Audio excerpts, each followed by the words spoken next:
আমি ভেবেছিলাম তুমি আসবে। আমি সিদ্ধান্ত নিয়েছিলাম আমি ইংরেজি শিখব। সে বলেছিল সে আগামীকাল ঢাকা যাবে। সে জানতো সে এই বছর পাশ করবে। আমি যখন ছোট ছিলাম আমি ফুটবল খেলতাম। Hello viewers, welcome to my channel English now and then. আজকের ভিডিওতে আমরা এই সেন্টেন্সগুলোর ইংলিশ ট্রান্সলেট করা শিখব। তার আগে আমরা দেখিনি এই সেন্টেন্সগুলোর মধ্যে কোন কোন ফ্রেজগুলি রয়েছে। আমরা এখানে যা দেখতে পাই তা হলো সেন্টেন্সটির মধ্যে দুটি অংশ রয়েছে। বাক্যগুলোর মধ্যে দুটি অংশ রয়েছে এবং একটি অংশ আরেকটি অংশকে শর্ত আরোপ করেছে। আমরা দেখে নেব প্রথম সেন্টেন্সটি। আমি ভেবেছিলাম সে আসবে, অর্থাৎ এখানে দুটি সময়ের কথা উল্লেখ করা হয়েছে।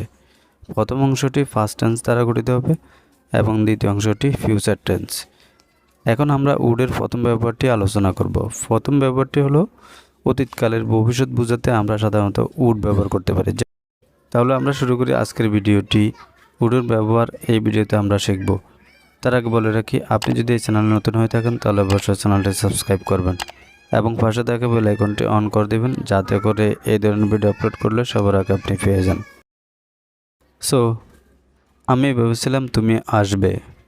I thought you would come. আমি সিদ্ধান্ত নিয়েছিলাম আমি ইংরেজি শিখব।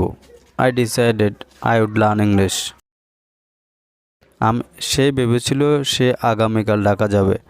হি said he would go to Dhaka tomorrow. এখন আমরা উডের দ্বিতীয় ব্যবহার সম্পর্কে জানব। যখন কোনো বাক্যে করত, করতাম, করতেন এই ধরনের শব্দগুলো আমরা দেখতে পাবো, তখন আমরা উডের ব্যবহার করব। যেমন সে জানতো সে এ বছর পাশ করবে। He knew he would pass this year. আমি তোমার সাথে দেখা করতাম কিন্তু আমার সময় ছিল না।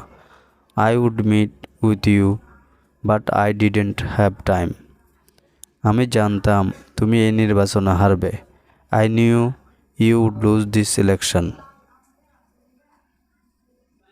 আমি যখন ছোট ছিলাম আমি ফুটবল খেলতাম। আর এই সেন্টেন্সটি আপনাদের জন্য। That's all for the videos. Hope you are enjoying this video. Till the end, please do like, share and comments. Never mistake to subscribe the channel. Thank you once again. See you next video. Till then, Allah Hafiz.